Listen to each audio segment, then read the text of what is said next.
আরে এত করে বলছি যে অ্যাকাউন্টটা আমার নামে করার কথা, ও যায়া বৌমার নামে করছে, দেখছো? নিশাদ শোন, এখনো সময় আছে, ব্যাংক অ্যাকাউন্টটা তোর বাপের নামে ট্রান্সফার কর। আমার নামে সামান্য একটা অ্যাকাউন্ট খুলছে, সেটা নিয়ে এত কথা। বাবা, সব সর্বনাশ হয়ে গেছে গো। এই কি হয়েছে কি? হ্যাঁ, আরে বৌমা করে নাই, টাকা পয়সা সোনা গয়না সব নিয়ে চলে গেছে গো। আল্লাহ, করবো না।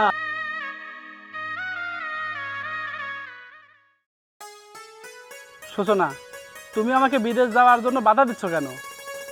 আমার বন্ধু তালেব মাত্র 3 বছর বিদেশ গেছে, সে গাড়ি বাড়ি টাকা পয়সা সব করে ফেলেছে। তুমি কি চাও না আমার আব্বা মা তোমাকে নিয়ে আমি ভালো থাকি? চাইবো না কেন, আমিও তো চাই তুমি ভালো কিছু করো, কিন্তু তোমার কাছে তো আমার কোনো মূল্য নেই। তোমার যখন যা মনে হয় তুমি তখন সেটাই করতে রাজি হয়ে যাও। আর তাছাড়া দেখো, তুমি যে বিদেশ যাওয়া করতেছো, বিদেশ না যেয়ে কি দেশে কিছু করা যায় না? এই যে রহিম ভাইকে দেখো, সে তো দেশে একটা ব্যবসা করে, সে কত সুন্দর, 3 তলা বাড়ি করছে, তার কি টাকার অভাব আছে? আর তাছাড়া এই এলাকা তো অনেক মানুষ আছে, তারাও কিন্তু ব্যবসা করে কিছু করতেছে। তাই বলি কি, তুমি বিদেশ যেও না, তুমি দেশেই কোনো একটা ব্যবস্থা করো। বাবা নিশাদ, বৌমা তো ঠিকই বলছে। আরে বিদেশ না যে দেশে মানুষ কত কিছু করতেছে, ব্যবসা বাণিজ্য, দেখ গাড়ি বাড়ি কেউ কি কম করতেছে। আমি বলি কি, নতুন বিয়ে করছিস, এই নতুন বউ রেখে বিদেশ যাওয়ার কি দরকার বাবা? আমি এত কিছু বুঝি না মা, তুমি আব্বুকে বলো টাকা ম্যানেজ করে দিক। আমি বিদেশ যাওয়ার কথা বলছি, আমি বিদেশ যাবই। শোন, আমরা এত করে তো বুঝাচ্ছি, তুই কারো কথাই তুই নিচ্ছিস না। বিদেশ যখন তুই যাবই, তা ভালো করে শোন। তোর এই যে চিকনা স্কুল উচ্চ বিদ্যালয়ের প্রধান শিক্ষক মুজিবর স্যার, তুই তো শিক্ষক, হ্যাঁ, তুই ওনার কাছে যা, উনি অভিজ্ঞ মানুষ, তোকে সুন্দর সঠিক সুপরামর্শ দিবি। ওই পরামর্শ অনুযায়ী তুই বিদেশ যা, গেলে পরে তোর কপাল খুলবি, মঙ্গলও হবি বাবা। আমি যেটা কই তুই সেটি শোন। আচ্ছা আব্বা, তাহলে আমি স্যারের কাছে গেলাম। আচ্ছা তুই যা, আমিও এদিকে টাকা পয়সার ব্যবস্থা করি। এই চলো, খাইবে দাও, খিদে লাগছে। আমি চললাম।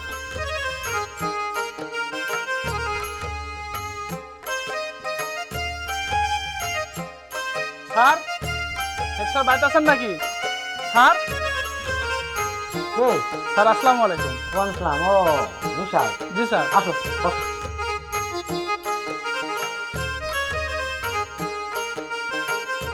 স্যার, আপনার কাছে আসলাম একটা পরামর্শ নেওয়ার জন্য স্যার। কি পরামর্শ? স্যার, আমি বিদেশ যেতে চাচ্ছি স্যার। ভালো, কোন দেশে যাবি স্যার? Sir Singapore. সিঙ্গাপুর? কারোর সঙ্গে কথা বলেছো? জি স্যার, একজনের সাথে কথা হয়েছে স্যার, 12 লাখ টাকা চাইছে আর 1.5 লাখ টাকা বেতনের কথা বলছে স্যার। সুন্দর। এই কথাই যদি ঠিক থাকে তাহলে তুমি কালকে সেই যে তোমার সঙ্গে কথা বলেছে সেই লোকে এবং 300 টাকা দামের একটা স্ট্যাম্প নিয়ে আসবে। জি স্যার। আমি সুন্দরভাবে ওই যে কথা হয়েছে ওইগুলো আমি লিখিত আকারে দিয়ে দেবো, যাতে পরবর্তীতে ও আর 2 নাম্বারই কথা বলতে না পারে। জি স্যার। তো আজকে মতো যাও, আগামীকালকে 300 টাকা স্ট্যাম্প আর ওই লোকে নিয়ে চলে আসবে। জি স্যার, তাহলে স্যার আমি আজকের মতন গেলাম, কালকে আমি ওই লোকে আর 300 টাকা দাম স্ট্যাম্প নিয়ে স্যার আসবো না স্যার। আচ্ছা ঠিক আছে। জি স্যার, আসসালামু আলাইকুম। ওয়ালাইকুম। আসসালামু আলাইকুম স্যার, আমাকে আসতে বলছেন? হ্যাঁ বিপুল, আর তোমাকে আসার কথা বলছিলাম। আসো বসো। আসার কথা বলছি ওই যে নিশাদ বিদেশ যাবে, অর্থাৎ সিঙ্গাপুরে যাবে। তো ওর সঙ্গে কি তোমার কোনো কথাবার্তা হয়েছে কি? যে কত টাকা বেতন পাবে, কত টাকা যাইতে লাগবে, কত দিনে পাঠাতে পারবে, এ ধরনের কোনো কথা হয়েছে কিনা? স্যার, নিশাদ এবং ওনার পরিবারের সঙ্গে এ বিষয় নিয়ে কথাবার্তা হয়েছে, যে কত টাকা বা কতদিন সময় লাগবে সব কিছু বিস্তারিত ওনাদেরকে বলে দিছি। এখন যাওয়া না যাওয়া সেটা তাদের ব্যাপার। ও আচ্ছা, তা বলছো ভালো। তবে এখন তো ওই যে যাতে পরবর্তীতে দুটো কথা না হয়, এজন্য তা আমি নিশাদকে 300 টাকা দামের একটা স্ট্যাম্প আনার কথা বলছিলাম। তুমি কি আনছো নাকি? জি স্যার, আনছি স্যার। আচ্ছা তাহলে দাও। আর এই যে স্ট্যাম্পটা আমি রেখে রাখবো, তোমাদের যেভাবে কথাবার্তা হয়েছে চুক্তি অনুসারে রেখে রাখবো। নিশাদ তোমার কাছে নিয়ে গেলে তুমি স্ট্যাম্পটা লিখে দিও বিপদ, বুঝলে? স্যার, আপনি এটা কমপ্লিট করে দিন, আমি স্বাক্ষর করে দেবো। আচ্ছা তাহলে আমি সেইভাবেই একটা কাজ করবো। জি স্যার। স্যার, আমার একটু তার আছে আজকে, তাহলে উঠি আমি। আচ্ছা আসো। আচ্ছা নিশাদ, তাহলে থাকো, পরে কথা হবে। আচ্ছা আসসালামু আলাইকুম। সালাম। স্যার, তাহলে আমি উঠি। না তুমি বসো, তোমাকে যাইতে দিচ্ছি না এই জন্য, তুমি যখন আমার কাছে আসছো তখন কিছু উপদেশ তোমাকে দেব। জি স্যার। উপদেশটা হলো বিদেশ যাওয়ার সময় কিছু নিয়ম নীতি মেনে চলতে হয়। জি স্যার। তো যারা প্রবাসে যায়, এদেশ থেকে যাওয়ার সময় একটা অ্যাকাউন্ট করতে হয়, যে অ্যাকাউন্টে বিদেশ থেকে টাকা পাঠায়। জি স্যার। সেই অ্যাকাউন্টটা তুমি তোমার বাবার নামে করে যাবে। হয়তো বা তোমার ওয়াইফ বলতে পারে আমার নামে খোলেন, কি ভাই বলতে পারে আমার নামে খোলেন। এটা খুলবে না, এটা করবে তোমার বাবার নামে অথবা মায়ের নামে। এইটা মাথায় রাখো। আর যা করো করো, এইটাই শেষ উপদেশ। তুমি অ্যাকাউন্টটা তোমার বাবা অথবা মায়ের নামে করে দিবে। জি স্যার। স্যার তাহলে আমি উঠি আজকে। আচ্ছা ঠিক আছে। জি স্যার। আসসালামু আলাইকুম। ওয়ালাইকুম।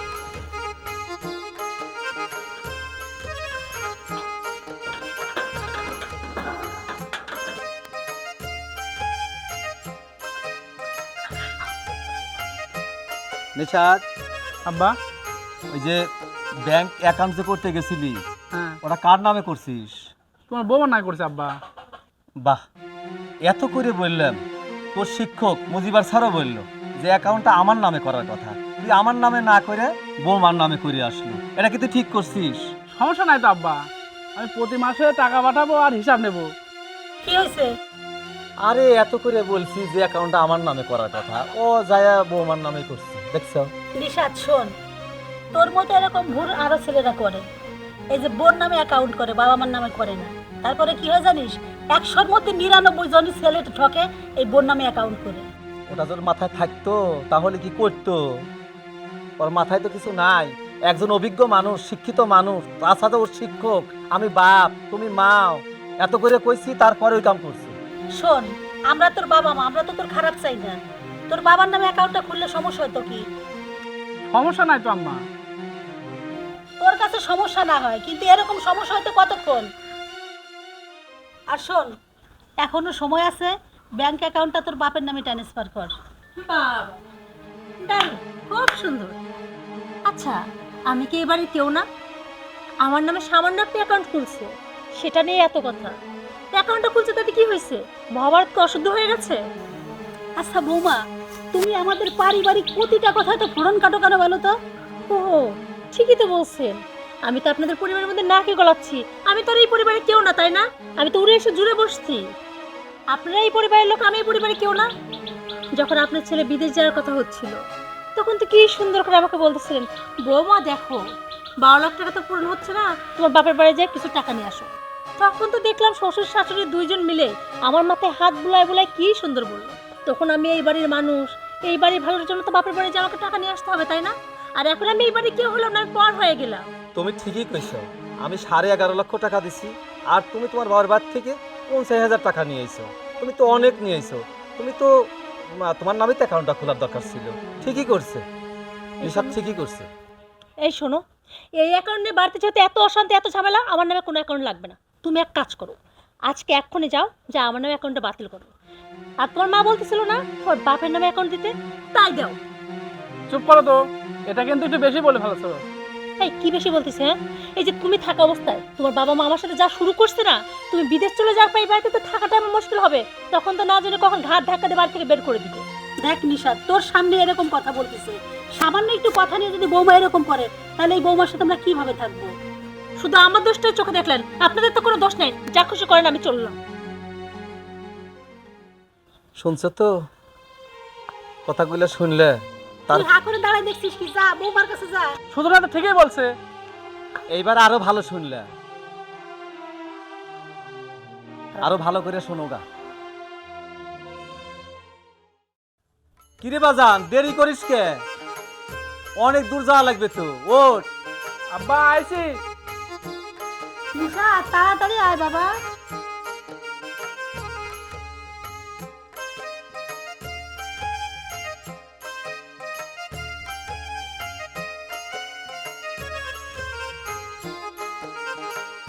বুঝছো না, আব্বা আম্মাকে দেখো, তারা যেন কোনো কষ্ট না হয়। আব্বা আমার জন্য দোয়া করো। বাজান রে, তুই আমার একটাই সওয়াল, তোকে নিয়ে আমি অনেক আশা, অনেক ভরসা। তুই আজকে বিদেশ যাচ্ছিস, আমরা তো বৃদ্ধই হয়ে গেছি, তোর সাথে দেখা হবে কিনা জানি না, উপর আল্লাহর ইচ্ছা দেখা হতেও পারে আবার নাও পারে। আমারে মাঝে মধ্যে মোবাইল করে খবর নিই। বৌমা, তুমি তোমার মনের কাছে কষ্ট রাখো না, দুঃখ রাখো না। তুমি নিশাতের জন্য দোয়া করো, ও যেন ঠিক মতো যেন বিদেশ যে কর্ম করতে পারে। না না আব্বা, আমি কেন কষ্ট রাখবো? আমি তো চাই ওর এত আশা এত স্বপ্ন, ও ওখানে যাওয়ার জন্য সফল হয়। আর বলছে কি, তুমি আব্বা আম্মাকে নিয়ে চিন্তা করো না, আমি তো আছি, আমি তাদের সবসময় দেখাশোনা করব আর তাদের কথা অক্ষরে অক্ষরে পালন করব। কিন্তু এই যে তুমি তো থাকবে সেই দূরপ্রবাসে, ওখানে তো তোমাকে দেখার মতো কেউ থাকবে না। বলে কি ঠিকভাবে খাওয়া দাওয়া করে নিও, আর আমাদেরকে নিয়ে বেশি চিন্তা করো না। পৌঁছায় কিন্তু একটা ফোন দিবা। বাবারে, তুই যেখানে থাকিস ভালো থাকিস, আমাদের জন্য কোনো চিন্তা করিস না। তুই ভালো থাকলেই আমরা ভালো থাকবো। খাওয়া দাওয়া ঠিক মতো করিস, আর এই অভাগা মা বাবারে ভুলে যাস না, ফোন দিস। সূচনা, আব্বা আমাকে দেখে রাখো। আব্বা,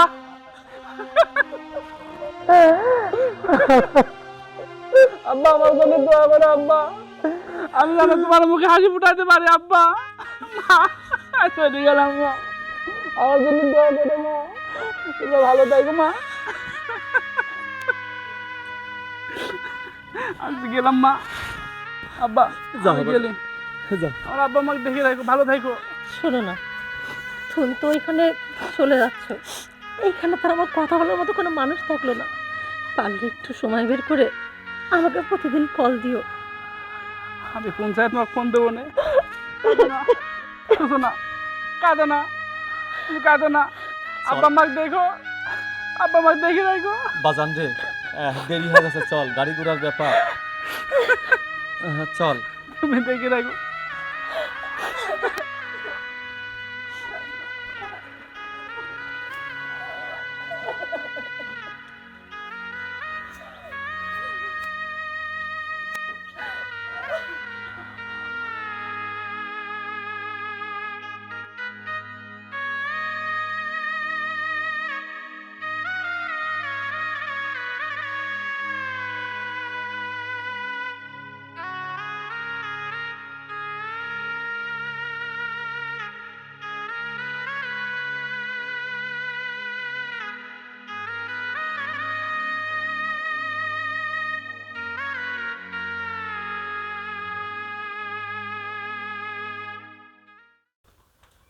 হ্যাঁ বলো। আরে না, দেখতে পাচ্ছ না সত্যি আমাকে সুন্দর লাগছে? তুমি না আসলে একটু বেশি বেশি বলো, বুঝছো? বৌমা, আচ্ছা পরে কথা বলে। বৌমা, হ্যাঁ বলেন, কি হয়েছে?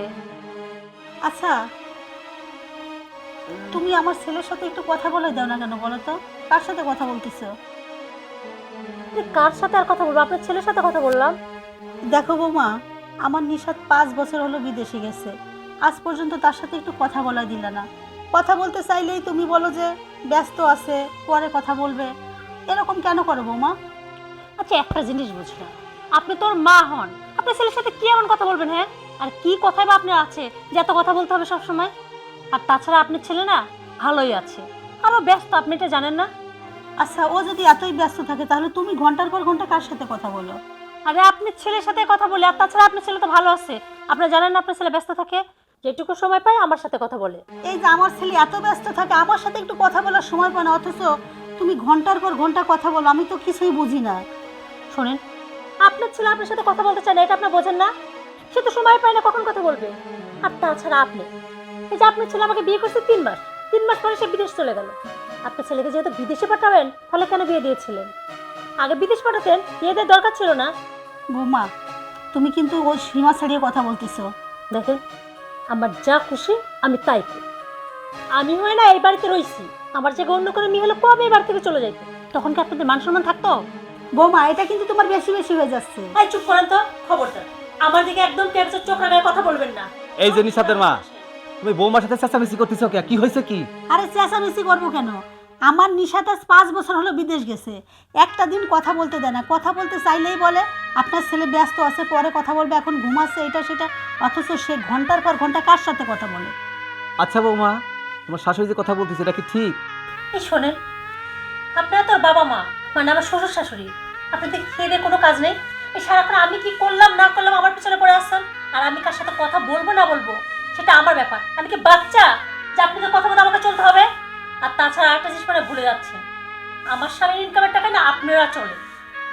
শুনছো শুনছো বৌমার কথা? এটা কি কোনো বৌমার কথা হলো? শোনো, বৌমা যে কথাগুলো বলতেছে ঠিকই বলতেছে। শোনেন, অনেক পেশাল পাচ্ছেন, আপনাদের পেশাল শুনতে না আমার ভালো লাগছে না। আমি একটু একা থাকতে চাই, দয়া করে আমার রুম থেকে বের হন, যান। শোনো, এই যে তুমি কিন্তু বৌমারে আশকারা দিয়ে মাথায় তুলতেছো যে বৌমা যেটা বলছে সেটা ঠিক, এটা ঠিক না। আরে ছেলে পেটে ধরছি আমরা, ছেলের ইনকাম তো খাবো আমরা, সেও খাবে আমরাও খাবো, কিন্তু সে এই যে যে কথা বলে মোবাইলে, কার সাথে কথা বলে, কি বলে না বলে, আমাদের সাথে একটু কথা বলতে দেয় না নিশাদকে। আর তুমি বলতেছো বৌমা যা বলে এই ঠিক। শোনেন, এত যদি সমস্যা হয় তাহলে বলেন, আমি বাড়ি ছেড়ে চলে যাই, আপনারা আপনার ছেলেকে নিয়ে এই বাড়িতেই থাকেন। শোনো, বৌমা যে কথাগুলো বলতেছে ঠিকই বলতেছে। তার কারণ হচ্ছে কি, সে তার স্বামীর সাথে তো কথা বলবেই, তাছাড়া সে একা একা থাকে, আমার ছেলেটা বিদেশে থাকে, কথা বলবে না তো কি করবে? আর যদি এটা যদি অন্য লোকে যদি জানে যে বৌমা আমাদের ছেড়ে চলে গেছে কোথাও, তখন কি আমাদের মান সম্মান কি থাকবে? তোমার যা খুশি মন চায় তুমি তাই করো, আমি এর মধ্যে নাই। শোনো বৌমা, গুরুজনদের সঙ্গে এভাবে কথা বলতে নেই, ভদ্রসূক্তভাবে কথা বলতে হয়, বুঝলে? শোনেন, গুরুজনদের না সম্মান নিতে জানতে হয়। আর তাছাড়া আমি একটা জিনিস বুঝি না, আমি কার সাথে কথা বললাম না বললাম সেটা আপনাকে কেন ভাবতে হবে? আর আপনার বউ, মানে আমার শাশুড়ি মা, সে আমাকে কেন সন্দেহ করে কথা বলছে? আমি কি বাইরের লোকের সাথে কথা বলে বেড়াই? তোমার যা খুশি তাই করো, যা ভালো লাগে তাই করো। তো সব আইসে আমার বুঝ দিচ্ছে, ওনাদের থেকে শুনে শুনে সবকিছু আমাকে করতে হবে, সম্মান নিবে। হ্যাঁ বলো। আর বলো না। এই নিশাদের মা, এই মেলা রাত হয়ে গেছে, ও সহ তো এই শোনো, শোয়ার জন্য অস্থির হয়ে গেছে, কথা আছে তোমার সাথে আমার। আমার সাথে আবার কিসের কথা? তোমার সাথে বলবো না কার সাথে বলবো? এই বৌমার চলা ফেরা, মোবাইলে কথাবার্তা বলা। শোনো, আমি একটা জিনিস বেশ কয়েকদিন ধরে খেয়াল করতেছি, এই বৌমার ঘরে পরপুরুষের ফুসফাস আলাপ শোনা যায়। আমার কিন্তু এসব একেবারেই মোটে ভালো ঠেকতেছে না। শোনো, শুধু খালি তুমি শোনো নাই, তুমি দেখো নাই, আমিও টের পাইছি। বোর ঘরে যে অন্য লোক আসে, কথাবার্তা বলে, এটা আমিও সাউন্ড পাই। এখন কি করা যাবে ক? কি করা যাবে? তুমি কি এর কোনো প্রতিবাদ করতে পারো না? আরে প্রতিবাদ করতে গেলে পরে এটা নিয়ে যদি বেশি মাখামাখি করতে যায়, তাহলে এলাকার লোক শুনে ফেলবে, পাড়া প্রতিবেশী শুনে গেলে তো আমাদের মান সম্মান কিছুই থাকবে না। তো এইরকম দিনের পর দিন যদি চলে, আমার নিশাত কত কষ্ট করে বিদেশ করতেছে, আরে এই জন্যই করতেছে। আচ্ছা কও, এখন কি করব? যদি এটা যদি বেশি যদি বাড়াবাড়ি করতে যাই, একেবারে ফাঁস হয়ে যায়, আর ফাঁস হলে মান সম্মান সব যায়। কি কাম আছে, আমরা গা ঢাকা দিয়েই থাকি, যে কয়দিন ছেলে বিদেশ আছে এই কয়দিন এইভাবেই চলা লাগবে, নইলে কোনো উপায় নেই। তাহলে এখন মানে বিষ খাইয়েও বিষ হজম করা লাগবে। হ্যাঁ, খাইয়ে বিষ হজম করা লাগবে। মেলা রাইট হয়ে গেছে, পরে এটা নিয়ে আলোচনা করব, ভাববো। তুমি ঘুমাও, আমার চোখে আর ঘুম আসবে না।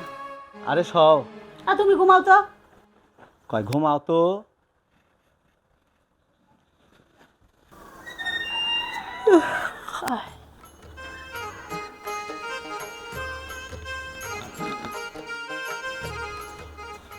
কি ব্যাপার, বৌমার ঘরের দরজা খোলা কেন? বৌমা কই? হায় হায় হায় হায়, আমার সব সর্বনাশ হয়ে গেছে গো, আমার সব সর্বনাশ হয়ে গেছে, নিশাদের বাপ, বাবা সব সর্বনাশ হয়ে গেছে গো। এই কি হয়েছে কি? হ্যাঁ, আরে বৌমা ঘরে নাই, টাকা পয়সা সোনা গয়না সব নিয়ে চলে গেছে গো। আল্লাহ, সর্বনাশ হয়ে গেল। আল্লাহ, সব সর্বনাশ। এ কি সর্বনাশ হয়ে গেল? তা সব তোমার দোষ, তোমার জন্য এই বৌমার আমি শাসন করতে পারি নাই। তোমার আমি আগেই কইছিলাম এই বোর চলাফেরা পারো না, এই বাড়ি পর পুরুষ আসে, সোনা গয়না টাকা পয়সা সব কিছু নিয়ে পালাইছে, এখন কি হবে? আল্লাহ। আরে পাগল, চিল্লা, এত জোরে চিল্লানি পরে যেটুক মান সম্মান আছে সব চলে যাবে নি। যদি মানুষে জানে টাকা কই তো গেছেই, মান সম্মানও যাবে না। আজকে তোমার জন্য এই অবস্থা, আমি এই বৌমারে শাসন করতে পারি নাই। তুমি সব সময় শুধু একই কথা বলে গেছো, আরে যাক, আরে যাক, আরে এইটা করতে করতে আমার ছেলের জীবনটা নষ্ট হয়ে গেল। আল্লাহ রে, এখন কি হবে? আমার নিশাতে কত কষ্ট করে বিদেশ পাঠাইছিলাম রে। শোনো, এত চিল্লাচিল্লি করে না, মানুষ আসবে না, একটু কথা আমি যে আমার সব শেষ হয়ে গেছে, আমি যাবো না, এই, যাবি আমি না? যাবো না। এই মানুষ শুনবি তেহনি। মানুষ শুনুক, সবার কাছে বলে দেবো আমার টাকা পয়সা গয়নাগাটি সব নিয়ে চলে আরে গেছে। আমার ছল বিদেশ আছে, আমার সম্মান কিছুই থাকবি না নে। আব্বা, ও আব্বা, মা, ও মা। বাজান রে, আব্বা? তুই আইছিস? আইসি আব্বা, আমি তুই কি রকম আছিস বাজান? ভালো আছি আব্বা, তুমি ভালো আছো আব্বা? হ্যাঁ বাজান, ভালো আছি। মা কই? নিশাদের মা, এই যে নিশাদ চলে আসছে। তুই আছিস বাবা? ভালো আছো মা? ভালো আছি বাবা, তুই কেমন আছিস সোনা? আমি ভালো আছি মা। বাবা, তোর আসতে কোনো সমস্যা হয়নি তো? না মা, আমার কোনো সমস্যা হয় নাই। আমার সোনার ছেলে রে। মা, সূচনা কিভাবে চলে গেল? বাবা, ও যে কিভাবে চলে গেল আমরা কিছুই জানি না। একদিন সকালবেলা উঠে দেখি ওর ঘরের দরজা খোলা, ঘরের সব কিছু এলোমেলো, সব কিছু নিয়ে পালাই চলে গেছে। তারপরে শুনলাম বদরগাছি গ্রামের এক ছেলের সাথে বিয়ে করে সংসার করতেছে। নিশাত রে, তোরে কতবার করে বলছিলাম বাবা ওর নামে অ্যাকাউন্ট করিস না, তোর বাবার নামে করে যা, কিন্তু তুই বউকে অন্ধবিশ্বাস করে সব কিছু ওর নামে দিছিস। দেখলি তো বাবা পরিণতিটা কি হলো? আমার সব শেষ মা, আমার সব শেষ। আমি তোমার বেটা বোন নামে অ্যাকাউন্ট করে 75 লাখ টাকা তুইছিলাম বাড়ি করবো বলে মা। ৭৫ লক্ষ টাকা? শুনছো নিশাতের আব্বা, ৭৫ লক্ষ টাকা নিয়ে ওই বেঈমানটা পালাইছে আমার ছেলের মনে কষ্ট দিয়ে। তোমার এই স্বপ্ন সব শেষ মা, তোমার স্বপ্ন সব শেষ। ৭৫ লক্ষ টাকা? শোন রে বাবা, এখন আর কান্নাকাটি করে কি হবে? তোর শিক্ষকের কথা এই কথা বলছিল যে তোর বাবার নামে অ্যাকাউন্ট কর, কিন্তু তুই তা করলি না। তোরে যেভাবে ঠকালো উপর আল্লাহকে কোনোদিনও ক্ষমা করবে না, কোনোদিনও ক্ষমা করবে না। আমি এত কষ্ট করে টাকা গুছাইছি আব্বা তোমার সুখের জন্য। আব্বা তুমি জানো না আমি না খায় আমি কত পরিশ্রম করছি আব্বা। বৃষ্টি ভিজেছি আব্বা, রোদে আমি পড়েছি আব্বা। সেই 10 তারা উপরে বিল্ডিং আব্বা, উঁচু উঁচু বিল্ডিং। এত কষ্ট করে নিজের জীবনে ঝুঁকি নিয়ে আমি কাজ করছি আব্বা। আমি তোমার মুখে হাসি ফুটাবার জন্য আব্বা। আমি কি ভুল করলাম? বাজান রে, হ্যাঁ তুই ধৈর্য ধর, ভাঙি পড়িস নে। তুই এক কাজ কর, ওই তোর স্যার শিক্ষক মুজিবর স্যারের কাছে যা, যায় একটা পরামর্শ নে। উনি বিজ্ঞ মানুষ, শিক্ষিত মানুষ, হয়তো তোকে একটা ভালো পরামর্শ দেবে। আমি কোন মুখ নিয়ে যাবা, আমি কোন মুখ নিয়ে সারকা যাবা আব্বা? আমি সকল প্রবাসীদের বলতেছি আব্বা, ওরা জানে কে বইয়ের নামে জানো এখন না খোলে আব্বা। তোমরা কে বইয়ের নামে এখন খোলো না, আমার মতন কেউ সর্বশান্ত হইও না। প্রিয় দর্শক, দেখলেনই তো সব। আমার মতো কেউ এই ভুল আর করেন না। যারা নতুন বিদেশ যাবেন তারা বাবা মার নামে অ্যাকাউন্ট করে বিদেশ যাবেন, বোন নামে আর অ্যাকাউন্ট করবেন না, তাহলে আমার মতো প্রতারিত হবেন।